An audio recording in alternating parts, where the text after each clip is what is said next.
Pero mira, ya está ahí Juan María Ah, Naveja para Juan hablar del María. tema y para incluirlo también en este rollo, ¿no? ¿Cómo estás, Juan María? ¿Qué tal, Gaby? Gustavo, ¿qué tal? Un gusto saludar a la audiencia. Aquí estamos con mucho gusto. Pues, ¿cómo ves nuestra Órale. conversación? ¿No? ¿Alcanzaste a No, escuchar pues algo? sí, alcancé a escuchar bastante y la verdad es que es el tema que nos debe ocupar en este momento, porque estamos viviendo lo que se ha registrado en otras latitudes con la movilidad humana, pero con otras consecuencias, con otras motivaciones, y valdría la pena, Gaby, Gustavo, poner un contexto. La gente se pregunta muchas veces por qué el asilo, por qué el refugio. Bueno, ese es un derecho de cualquier ser humano, cualquier persona que se siente perseguido, que se siente abusado, que se siente atacado, que siente que sus derechos individuales están siendo rebasados, que están siendo atacados, tiene derecho a la movilidad en un determinado lugar y a solicitar en ese lugar el refugio o el asilo. Ese es un derecho que nos hemos dado los habitantes del planeta, los que estamos inmersos en los casi 200 países que están inscritos en las Naciones Unidas. Que quede eso nada más como un antecedente. Ahora bien, lo que estaba diciendo Gaby es fundamental. El caso del tráfico de seres humanos es un problema de delincuencia, es un problema bastante serio que nos debe de llevar a lo que está sucediendo en este momento y que tienen serios problemas a los Estados Unidos. Y no es nuevo, ¿eh? Acuérdense ustedes que previo a la elección intermedia de Trump, se empezaron a registrar las caravanas provenientes desde Honduras. ¿Y se acuerdan ustedes de aquellas imágenes que difundió el gobierno de Trump, en los cuales decía, estos invasores, delincuentes, quieren entrar al territorio de los Estados Unidos? Entonces, no estamos hablando de un asunto nuevo, simplemente se va modificando, ¿sí? Simplemente vamos entrando a una nueva dinámica que evidentemente es parte de un gran negocio, pero también de una gran omisión. Un gran negocio del crimen, pero la gran omisión, ¿dónde están los gobiernos de estos países también, no? Porque a veces diera la impresión de que hay que castigar a México, a Estados Unidos, a Brasil, a Chile, por lo que está pasando, cuando los gobiernos de esos países son omisos, corruptos, y son los que están generando lo que está pasando en el mundo. Bueno, entonces, Claro. los centros expulsores que tenemos en este momento en América son Haití, Cuba, Venezuela, México, Guatemala, El Salvador, Honduras, Nicaragua, básicamente. Y aquí hay que ser muy cuidadosos con esta serie de análisis. ¿Por qué? Porque hace varios años los haitianos la emprendieron hacia el sur del continente y se fueron hacia Chile y hacia Brasil. Por eso muchas personas se preguntan ¿por qué están migrando los brasileños y los chilenos? No, lo que pasa es que son de origen haitiano que no han logrado arraigarse. Por ejemplo, Chile no les ha dado la residencia que les permita trabajar. Y en ese caso está evidenciado que hubo quienes, traficantes al fin, estuvieron vendiéndoles la idea de que el gobierno de Biden iba a ser de puertas abiertas y que por lo tanto mejor se fueran hacia los Estados Unidos. Y entonces fue cuando empezó esta migración desde el sur del continente, añadido al problema que se generó a partir de los sismos y del asesinato del presidente de Haití, que motivó una doble migración de haitianos que empezaron a migrar rumbo a México en una situación bien precaria, lo que ustedes estaban comentando, el cruce que hay, porque salen de Haití, buscan llegar a Colombia, cruzar hacia Panamá, y ese cruce es mortal, según lo han reportado inclusive quienes les han dado seguimiento, y de allí seguir todo el istmo centroamericano hasta llegar a la frontera de México, en donde se han estado concentrando en Tapachula posteriormente los que logran caminar se estaban concentrando en Ciudad Acuña, Coahuila y en Del Río, Texas, que eso lo han reportado los medios de comunicación con mucha frecuencia. Hoy estaba escuchando una información, Gustavo, Gaby, muy importante. Decían que a principios de año tenían en México el registro de 70,000 personas.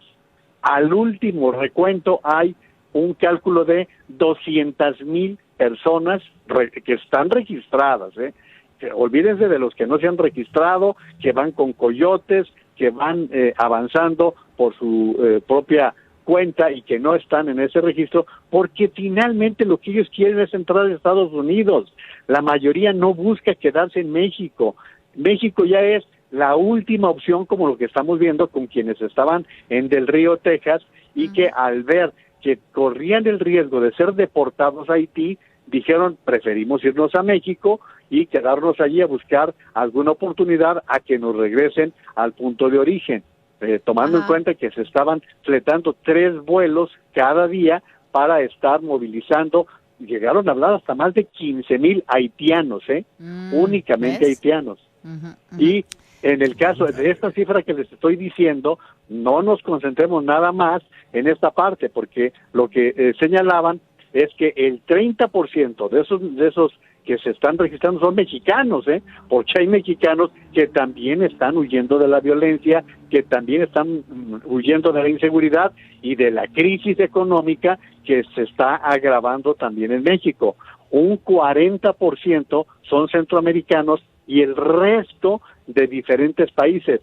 Gaby, Gustavo, México ha registrado la procedencia de ciudadanos de 97 países que han cruzado México, 97 países. Oye, entonces, a ver, Juan María, hablemos de una cosa que es muy puntual, porque hace tan solo un momento estábamos hablando de la movilización de personas cuando hay violencia en sus propias latitudes y como cuando salen los grupos de personas, bueno, existían leyes de amparo, por así decirlo, en un país vecino cuando en el tuyo está sufriendo agravios. Y esos son los tratados internacionales de los cuales tú hablabas. Esos son los mismos tratados en los que el presidente Trump se basaba diciendo, claro, pero esos tratados de asilo son para el país contiguo, porque se supone que tú estás huyendo, corriendo de un lugar al otro, no necesariamente tomando un avión para cruzar el Atlántico para irte a un tercer o cuarto país donde tú quieres vivir, que no es entonces, ya no representaría la urgencia de buscar un lugar donde me atiendan, ¿no es cierto? Así es, y recordarás que motivo de gran discusión era lo del tercer país seguro, que era la devolución de aquellos que no pudieron entrar a Estados Unidos y que tendrían que estar en espera de su proceso para saber si podían ser recibidos o no. Y ese tercer país seguro aceptaron serlo El Salvador y Guatemala. México no lo aceptó, pero no necesitaba aceptarlo, porque recordarán ustedes que la Guardia Nacional de México ha desplegado más de 25,000 elementos en la frontera entre México y Guatemala. Entonces, pues prácticamente allí ha sido la contención que se ha registrado, que se ha estado presentando en los últimos meses. Ahora bien, Gaby, ¿cuál es la problemática que estamos viendo? Es que normalmente vemos que es que son los polleros que van llevando a los Estados Unidos. No, ahí tenemos una gama, un mosaico tan complejo de crimen que incluye trata de blancas, o sea, mujeres que son secuestradas para ponerlas a prostituirse. Tenemos narcotráfico, tenemos tráfico de órganos, ¿sí? Tenemos, obviamente, el tráfico de personas. Ayer, en una entrevista que difundió Univisión y que Jorge Ramos entrevistaba a un pollero, él le decía que cobraban entre 9 y 12,000 dólares. Y ellos aseguraban que pondrían a la persona en Houston. Claro. ¿Cómo le hacían? ¿De qué manera lo logran hacer? ¿De qué manera penetran en Estados Unidos? Porque pero eso no lo no logran. está. Pero entonces muchas veces no lo logran. Ahí está donde los dejan metidos en abajo del puente del río, o los dejan en la mitad del desierto, ¿no? Porque hay corrupción de este seguridad. lado. Hay que seguir el rastro del dinero, Juan María. Así es, por supuesto. Y entonces allí viene otro de los ilícitos, que es el secuestro, con lo que decía Gaby. el secuestro que hemos detectado hace unos días. Estábamos hablando de decenas de personas en una casa de seguridad en Zacatecas, igualmente en Reynosa, Tamaulipas, y hemos visto cómo los trailers cargados de personas que penetran el territorio de los Estados Unidos, que previamente estuvieron secuestrados, ¿sí? Estuvieron en esas condiciones.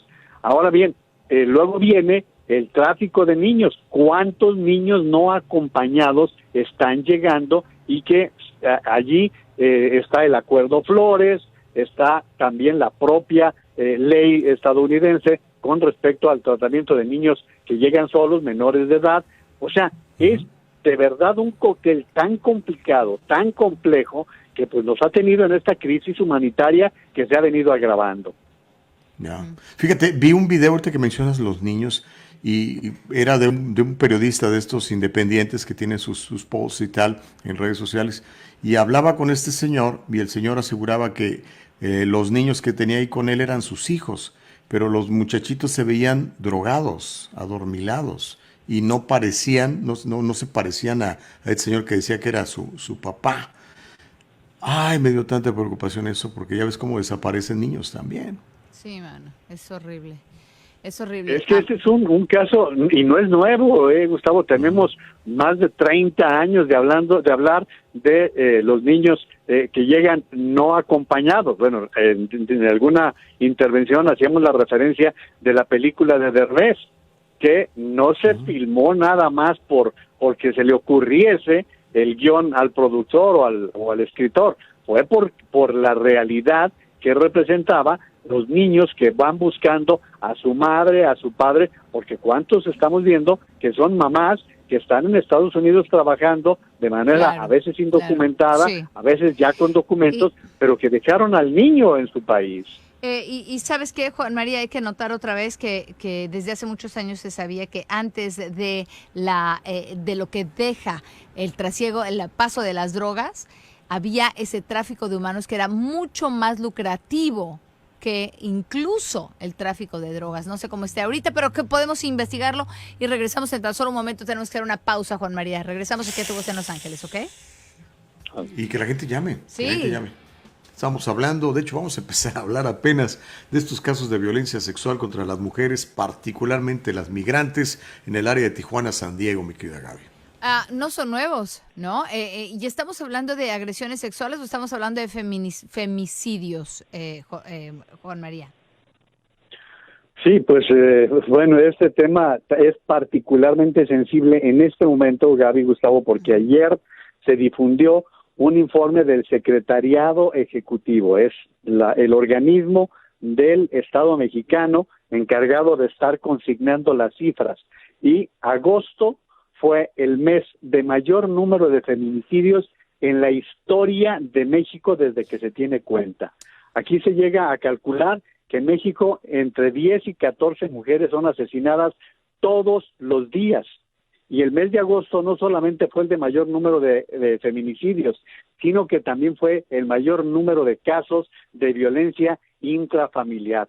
Estamos hablando de un caso bien complejo, bien complicado, y bueno, pues en lo que se refiere a lo que pasa en la frontera, esto no es nuevo, esto es muy viejo, tiene años y años de cómo el tráfico de mujeres es utilizado como como secuestro, pero también como una forma de chantaje por parte de sujetos que se dedican a abusar, que se dedican a traficar con mujeres y que las tienen en estas zonas, en estas fajas fronterizas, no solamente en la zona de Tijuana, pues también se puede hablar de lo que llega a suceder en otras partes de la frontera, como por ejemplo Reynosa, Matamoros, Laredo, Nuevo Laredo, Tamaulipas. Es decir, no es algo reciente, pero sí que en la medida en que se da este tráfico de seres humanos y que las mujeres no tienen más remedio que buscar la manera de hacerse de la vida porque ya llevan al niño, porque ya se la jugaron ellas, pues se dedican a conseguir el sostenimiento de la manera que puedan, ¿no? Las líneas ya empezaron a sonar, Gustavo, pero adelante. No, pues es Tu Voz en Los Ángeles. Vamos a que la gente platique con Juan María, ¿te parece, Gaby? Fantástico, vámonos con Orlando, ahí en la línea 1. Adelante, Orlando. Buenos días, ¿cómo están ahí? Buen día, Orlando, ¿cómo estás? Dale, hermanito. No, pues excelente el análisis que está dando Mariana Abeja. Yo creo que solamente lo por encimita, ¿no? Lo que en realidad está pasando. Pues bastante gravísimo, ¿no? Bueno, a pesar de que se dice de que la frontera no está abierta, la realidad es que sí está abierta, ¿no? Y la gente pues se está viniendo, está pasando.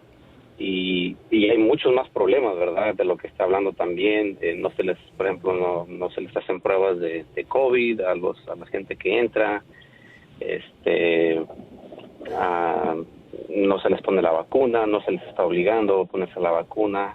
Y otro tema del que no escucho yo mucho que hablan, de que, por ejemplo, hay una propuesta de ley por parte de los demócratas, creo que es la HR1 o algo así, no estoy seguro del nombre, pero esa propuesta de ley quieren que los ilegales puedan también votar, ¿verdad? Así como los menores de edad también. Entonces, yo pienso que por ahí va todo el rollo de que por qué no Biden ni Kamala ni nadie se va a la frontera sur a ver este problema. Y no es porque no puedan, ¿verdad? Vinieron acá a California a apoyar al gobernador que no ha hecho nada bueno en California. Pero ahí no se paran a la frontera sur a ver qué está pasando, qué es el problema, a ver que para ellos no es un problema, está bien. Entonces, pero sí, hay muchísimas cosas, tráfico humano, tráfico de sexo de niños, cosas brutales que están pasando y no quieren que los medios reporten, lo cual es otra cosa que me explota la cabeza al saber que no quieren que los medios vayan a reportar tampoco.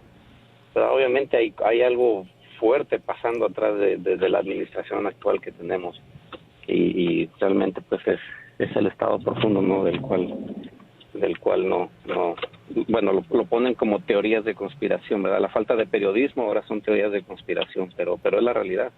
Oye, Orlando, ¿de dónde llegaste tú? De México. ¿Hace cuánto? Hace casi 30 años. ¿Y cómo fue la pasada? Yo vine como turista. ¿Y luego te quedaste aquí? Y luego me quedé aquí. Se te acabó el permiso y ¿cómo lograste arreglar papeles y arreglaste? Bueno, ya yo cuando llegué aquí estaba en el grado 8 de la escuela y ya pues varios años después, que han sido como casi 15 años después, tuve la oportunidad de casarme con una ciudadana de este país. Ya. ¿Y entonces te trajeron tus papás chiquito? Sí, correcto. Claro. ¿Y tus papás vinieron también sin documentos para acá? O sea, vinieron de la misma manera que exacto, yo. Como turistas y después se quedaron aquí. Ajá. ¿Y ellos pudieron después legalizarse? Yo tuve la fortuna sí de ayudar a mi papá. Después de que tú te casaste con una ciudadana. Sí, correcto. Mira, entonces ahí está el detalle. Gracias, Orlando, por tu llamada. Ahí está el detalle, Juan María, porque el caso, por ejemplo, de Orlando y de toda esta gente que de repente sí dice, es que ¿por qué vienen para acá los migrantes y no deberían, las fronteras están abiertas? Y todo ese argumento y contra los demócratas, pues los demócratas fueron los que ayudaron, impulsaron esas leyes que ahorita, Orlando, te dieron a ti oportunidad de tener documentos aquí. Entonces, yo no sé... Adelante. Felicidades por el cuestionario, Gaby. En primer lugar, fue un cuestionamiento puntual y que nos lleva a lo que ha sucedido. Hoy, de los 11 millones de ciudadanos que pueden obtener la residencia en los Estados Unidos, la gran mayoría, Gaby, Gustavo, llegó por la vía aérea. Es decir, entraron de manera regular con una visa de turistas. Sí, aquí estamos hablando de la gran mayoría, independientemente de aquellos que entraron sin documentos, de manera indocumentada a los Estados Unidos. O sea, aquí tenemos una problemática muy diferente a lo que estamos hablando de lo que está sucediendo en las fronteras a lo largo de todo el continente y que implica otro tipo de análisis. Ahora, solo para dar respuesta, no no está, ninguna instancia está buscando darle el voto a indocumentados. Gracias. No se lo dan a residentes que tienen green card, mucho menos se lo van a dar a indocumentados. Ese rollo politiquero, ahí no vale la pena entrar a eso. El Estado profundo es un cuento que viene desde el Tea Party y que es un cuento, tengamos claro, eso no existe, eso se lo inventaron durante algunos años quienes son sumamente radicales y que, bueno, acaba de presentarse la información puntual de Arizona, se hizo una auditoría sobre la elección reciente y en la cual se informó que tenía más votos Joe Biden de los que se le habían contabilizado. Entonces, vamos siendo también responsables en todo esto y que no sean los colores partidistas los que confundan una situación humana. A ver, Gaby, Gustavo, en Alemania se acaba de retirar una de las mujeres excepcionales de la historia como Angela Merkel. Angela Merkel, como canciller de Alemania, promovió el ingreso de 1 millón de sirios, 1 millón a Alemania, y recibió las críticas de todo el mundo. Entonces, entendamos la problemática de aquellos seres humanos que son perseguidos por la guerra, por la violencia, lo que está pasando en muchos países de África y la gran diferencia de lo que está pasando con la migración que busca llegar a Estados Unidos, en donde una gran cantidad de seres humanos sí quieren un mejor estatus de vida, sí quieren trabajar, sí quieren sumarse al esfuerzo de un país, pero detrás de ellos no cabe duda que tenemos un gran tráfico, un gran crimen organizado que ha hecho, como decía Gaby, un gran negocio de usar todo lo que está pasando en las fronteras. Un negociazo verdaderamente. Mira, algún día platicaremos de eso que platicabas de Alemania. Tuve la oportunidad de platicar con un ciudadano alemán hace como unos 2 meses y medio, en una oportunidad que tuve ahí, empezamos a platicar, resulta que era alemán, y le pregunté precisamente de esto que me acabas de mencionar, de Angela Merkel, del millón de sirios que llegaron, y el señor estaba enojado, decía que, por ejemplo, el problema con estas personas es que llegan y no se adaptan a los valores de Alemania, sino que más bien implantan su estilo de vida, de hecho que se niegan a aprender a hablar en alemán, y que practican pues ahora sí que sus estilos, ¿no? Entonces eso a muchos alemanes pues les incomoda, pero como dices tú, pues es la migración que se mueve por todos lados, ¿no? Oye, espérame, aprender alemán está en ruso o en chino, déjame te explico, para empezar, o sea, no es tan fácil como que llegue un sirio y aprenda a hablar yo me alemán. imagino que llegaran, no sé, 1 millón de alemanes a México y que dijeran, bueno, pues no le hace que no aprendan español, aquí les vamos a hablar alemán. Estamos si hablando español inversa, en pues Estados ya no Unidos, es tan agradable, ¿no? Double standard. Exacto. Tú y yo estamos hablando español en Estados Unidos. Exactamente. ¿Deberíamos de tener solo radio en inglés? I don't think so. No, yo pienso que deberíamos aprender inglés. Claro, o sea, aprenderlo sí, bilingües. pero no tenemos que hablar solamente ese idioma. No, yo no te estoy apuesto que los diciendo sirios eso, Gaby. sí saben. Estoy diciendo que estos señores se niegan a aprender alemán. Es que no es que se nieguen, es muy difícil el lenguaje, mucho más complicado que el inglés, Gaby, te lo digo. No hay nada imposible para la persona Amigo, cuando quiere hacer las cosas. Yo sé. Yo hablo alemán y te digo una cosa, no es tan fácil aprender alemán. Pues no, pero si tú pudiste, cualquiera puede. A ver, Juan María. Pero en este caso, en el caso muy puntual de Alemania, para poder aspirar a la residencia tienes que hablar alemán. O sea, no puedes regularizar. Entonces, ¿cómo le hacen que no hablan? Siguen siendo bueno, es lo que me dicen. A lo mejor son mentiras, no lo sé. No, siguen permaneciendo en el país con un estatus migratorio como el que tenemos en Estados Unidos para salvadoreños, para venezolanos, con un estatus que les permite trabajar, pero no tienen la residencia oficial, la ciudadanía. Lo mismo, Gustavo, lo que estabas comentando, ha pasado en Francia. En Francia, con la llegada de musulmanes radicales, ustedes saben cómo fue un motivo de gran discusión el uso de la burka, esta cubierta que obligan a ponerse a las mujeres, y que en las escuelas de Francia empezaron a exigir que fueran descubiertas, y que fue un motivo de gran discusión porque se consideraba que estaban atentando contra los derechos que tienen los ciudadanos a tener una religión. O sea, todo esto que está diciendo Gustavo, híjole, son problemas bien serios. Sí, son de raíz, son grandes. Así es. Oye, son choques culturales muy fuertes. Amigos, yo no sé, pero las líneas están llenas, no hay una sola línea abierta. Entonces me encantaría agilizar el proceso y por lo menos... Pues dale, porque sí Jorge está en quedan Downey. como 10 minutos. Adelante, Jorge. Buenos días a todos, buenos días al señor Madeja, se apellida creo. Juan María Naveja de Anda. Juan María Naveja. Además fue mi maestro de periodismo. Sí, dale, hermano. Muy bueno el tema, aunque se amplió bastante todo lo que estamos conversando y yo oyendo este tema que tengo mucho para decir, pero voy a tratar de hacerlo más resumido porque hay gente esperando. Primero, el señor dijo muchas cosas ciertas sobre el asunto de los haitianos y su circuito por Sudamérica. Yo viví en Venezuela, estudié allá, conozco esa zona, me manejé un carro desde Caracas hasta Perú hace años. Wow. Conozco las rutas. Perú es una coladera, la parte norte. La parte sur, que es la frontera de Chile con Perú, es Arica y Tacna. Los controles ahí no pasan más porque esa zona está minada por asuntos de historia, ¿no? Entonces la ruta va vía Bolivia. En el 2018 fui a Perú a curarme los dientes, cosa que hacemos muchos de nosotros por los precios, ¿verdad?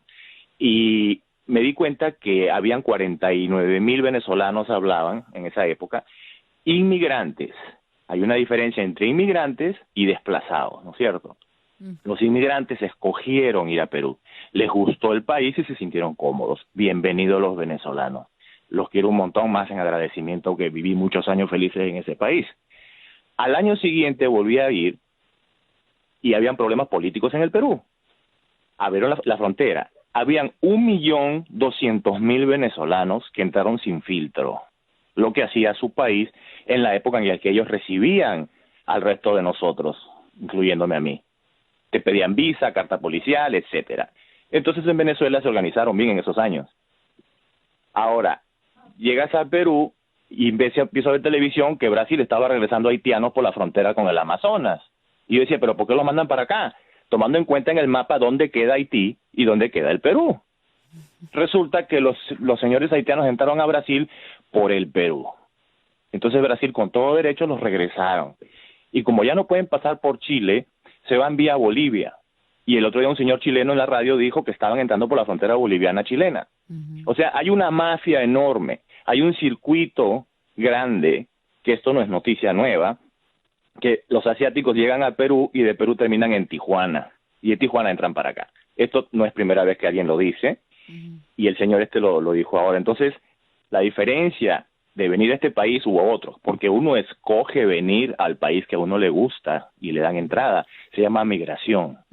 Pero llegar a un país que no te gusta, y me perdonen los venezolanos, hay muchos venezolanos que no les gusta el Perú y sin embargo han ido para allá porque no les quedaba otra. Pero eso es el error, llegar a un país que no te gusta, que no te vas a adaptar y querer forzar a la gente a que se adapte a tus costumbres, que es lo que acaban de decir ahorita en Alemania y en Francia. Entonces, hay que tener un poco de conciencia cuando uno va a un país, porque irse a otro país es como meterse a la casa del vecino. Cuando uno va a la casa del vecino de visita, hay que respetarla. Gracias por la oportunidad. Muy bueno, Jorge. ¿Qué opinas, Juan María? No, pues impecable, me parece que es impecable lo que acaba de señalar, porque es cierto, cuando uno va a otro país tiene que respetar. A ver, vamos a lo elemental, Gaby. ¿Qué nos dicen en México? ¿Por qué los mexicanos, en cuanto pisan suelo estadounidense, respetamos las leyes, no tiramos basura? ¿Por qué? Pues porque si no te acostumbras, pues por lo pronto te van a meter una multa de $1,000 si estás violando ciertas normatividades. Entonces, es parte de la cultura que empiezas a tomar y que se refleja más en las segundas y terceras generaciones. Pero no cabe duda que es una medida que se tiene que tomar y que los países normalmente tienen leyes a ese respecto, Gaby. Claro. Vámonos con la llamada de Mónica, si te parece, Gus. A ver, ¿por qué no le das la bienvenida? Es el 844-410-1020. Mónica, ¿cómo te va? Muy buenos días. Adelante. Juan María Naveja está platicando contigo. Adelante. Buenos días. Buen día. Adelante. Adelante, Mónica. Sí, dale. Uy, se nos fue Mónica. Sí, ok, entonces vámonos, entonces vámonos con Carlos, que está allá en Carson. Adelante, Carlos, por tiempo le toca ya. Hola. Sí, buenos días.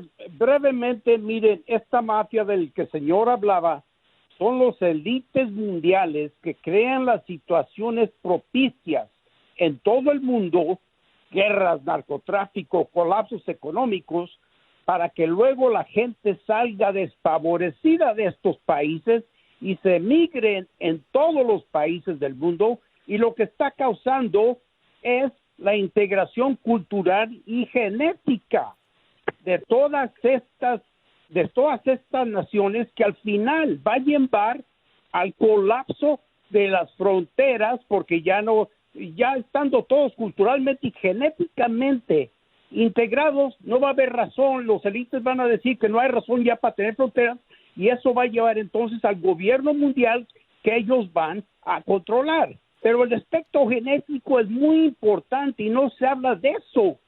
Los élites mundiales son gente que quieren preservar su sangre porque se creen la raza maestra del mundo, pero quieren forzar al resto del mundo que se integre genéticamente y pierda sus identidades. Para ellos son los únicos que preserven su identidad genética, y yo he visto muchos comentarios que vienen de los sionistas de Israel acerca de eso, de rabinos de Israel que dicen: queremos preservar nosotros nuestra genética y ser los únicos en el mundo que seamos una sangre homogénea. Ahí está, todos empiecen a abrir los ojos, ¿ok? Wow. Ahí nos vemos. Muchas gracias por su problema. Gracias, Carlos. Gracias, Carlos. Ahí está lo que hablábamos del Deep State. State, ¿no? Del asunto del Deep State. Algún día hay que hacer un programa de esto para aclarar. Sí, ándale, Juan María. Pero ahorita vámonos con María. A ver, una mujer, vamos a tomar a María, que está en Bellflower. Adelante, María, en la línea 10. Hola, ¿cómo estás? Hola, María. Buenos días, gracias Buen día. por atender mi llamada. Sí hay un poco de razón en todo lo que están diciendo, pero, o sea, todos venimos con una razón de salir adelante. Si uno le echa ganas, uno puede aprender, como está diciendo el señor, que dice que uno tiene que hacer el esfuerzo. No me acuerdo cómo se llama él, ¿verdad? Juan María. Siempre es pesimista. Ah, ¿entiendes? ¿Gustavo? Ajá. No, Gabriela. Es pesimista, Gabriela es siempre es optimista. pesimista. Ajá, no, él. No me ¿verdad? conoces. Que todo le ve, no, pero te he escuchado y he escuchado muchas cosas de ti. Entonces, no es fácil. Obras. ¿Verdad? no Yo soy palabras. estudiada. Ok, yo vengo de la Ciudad de México, soy estudiada, llegué hasta la universidad, soy preparadora de taxes aquí, he estudiado en inglés todo, pero me cuesta hablarlo. Es difícil, créeme. No sé si tú lo sabes perfectamente o no, si lo sabes con acento o no. No, he batallado también. Problema. Ujú. Ahí está, entonces no es fácil. Pero también me costó tener mis documentos. Yo entré legal por avión, como dice el señor. Pero yo vine a agarrar mis papeles hasta el 2014 también. Entonces, sí me gustaría que, no estoy en contra de la gente que viene, pero sí me gustaría que hubiera orden y que todos hiciéramos línea. ¿Estás ¿verdad? de acuerdo Porque conmigo todo nos ha entonces? costado. No tanto, porque tú estás mucho en Ya contra de eres también no sé de pesimista. ¿De qué país eres? Tal vez eres de México, pero... Soy ya se te paisano olvidó. tuyo. Porque- Es más, soy de la misma delegación. ¿Ya se te olvidó? ¿Ya se te olvidó? Entonces, ¿de dónde No, venimos? para nada, Porque, hombre. mira, muchos de aquí llegamos, se nos suben los humos y como que queremos volar, pero no es así. Ujú. Hay que cierto. ver abajo porque nosotros venimos igual. ¿Me entiendes? A mí no se me ha Exacto. subido y soy la misma Qué persona bueno. desde que llegué. Bendito sea ¿no? Dios. Pero ayudó a la persona. No me critiques. No estoy ¿Me entiendes? criticando. Estoy diciendo No, que es qué mira, bueno. tú contestas bien irónico, ¿me entiendes? Bien irónico contestas. No sé qué te duele, no sé qué te afecta, pero si se te pegó algo de tu expresidente, deberías irte a vivir con él. O si no te gusta estar aquí en California porque siempre criticas a los homeless. Uy, otra que me cambia quiere de hacer recall. estado. Ok. No cambia, no, Oye, sí cambia de María, estado, ¿me entiendes? María, Ajá. María, ¿cuántos Me años quiere tenías hacer cuando recall, llegaste María, acá también. tú? ¿Perdón? ¿Cuántos años Yo llegué tenías cuando aquí- llegaste acá? Más o menos. 27. 27. Llegué en el 87, ajá. Llegué en Ya. el 87, arreglé mis papeles hasta el 2014, Fíjate. con mucho trabajo, ¿verdad? Híjole. Y estoy, sigo estudiando, ¿me entiendes? Sí. Sigo estudiando. Mira, María, gracias. Tengo Le mis quiero hijos. preguntar, Ajá. gracias por tu llamada, María. Le quiero preguntar a Juan María Naveja, ¿cómo han cambiado esas leyes migratorias del tiempo que entró María, en los 80s, 87, a la fecha, Juan María? Las cosas se han puesto nada sencillas. No, se han ido complicando cada vez más y más y más. Mira, yo, por ejemplo, mi madre nació en un pueblito de California porque mi abuelo había ido a las famosas contrataciones de los años 30, ¿no? Entonces, yo me inmigré cuando tenía 13 años, hoy tengo 63, entonces sácale cuentas de lo que fue, pero éramos una etapa en que realmente era que la americana te solicitaba y te daban automáticamente la green card, pues, después venía el proceso, pero las cosas se empezaron a complicar en la medida en que creció el número de personas indocumentadas y que fueron transformándose en una situación compleja. Entonces, es cada vez más difícil. Vean lo que está pasando ahorita en Washington con el tema de los DACAs, cómo está de veras enredándose, porque hay legisladores que no están convencidos de que se les deba dar la residencia a estos 800,000 jóvenes que no conocen otro país, pero ellos lo ven de manera diferente. Entonces, estos obstáculos van creciendo. Ahora, déjenme decir lo que Gustavo no va a decir. A Gustavo lo conocí como estudiante universitario. Gustavo era un joven llegado de San Luis Potosí y que no tenía más tarea que capacitarse, que prepararse, y trabajaba y estudiaba. Trabajaba y estudiaba para poder pagar la universidad, porque estuvo en 2 universidades de paga estudiando su licenciatura en Ciencias de la Comunicación. Gustavo tenía, no sé si puedo decirlo, Gus, la promesa de Jaime Piña de ayudarlo para que llegara a los Estados Unidos por la gran voz que tiene Gustavo Vargas. Entonces, Gustavo es un hombre que se ha hecho del esfuerzo porque viene de una de las zonas más pobres de todo México. Entonces, estamos hablando de una persona a la cual no le pueden contar lo que tiene que hacer un inmigrante en los Estados Unidos. Sí, y sí es cierto, o sea, digo, podemos no opinar igual, pero los dos estamos aquí con la intención de ayudar a la comunidad y de tratar de esclarecer las dudas que todo el mundo tiene, ¿no? Así es que, sí, por ese lado, hacemos las cosas diferentes, pero el fin puede ser el mismo, ¿no? Querer mejorar la comunidad, Gus. Sí, completamente de acuerdo. Juan María, ya no andes platicando estas cosas. No es necesario. Sí es necesario, claro que sí es necesario. O cacarea uno su huevo o qué, nadie sabe ni que lo puso. Sí, es que Gustavo siempre ha sido muy serio, ha sido muy serio, entonces ese tipo de detalles que lo exponen le hace a la gente creer que es una persona de otra índole o de otro origen, ¿no? Tiene el mismo origen que traemos todos. Juan María, mil gracias. Se quedan llamadas ahí en el tintero, así es que conversamos en otra ocasión. ¿Te parece? Me parece. Tus redes, Juanma. Oye, veo tus videos. Tienes muchísimo, tienes miles, pero miles de vistas en tus videos. Por favor, háblanos de eso. Estoy como Juan María Naveja prácticamente en todas. Estoy en Facebook, estoy en Twitter, en YouTube. Y recientemente estoy haciendo algunos TikToks, ahí estoy en una red que es para muchachos, pero pues ahí le estoy entrando y cada 15 días escribo en El Economista, ahí les comparto en Juan María Naveja Comunicación, que es mi página, Gustavo. Gracias, okay, muchas gracias, Juan María, mil gracias por el, híjole, se queda tanto que conversar contigo siempre. Nos vamos a una pequeña pausa y regresamos, Gus.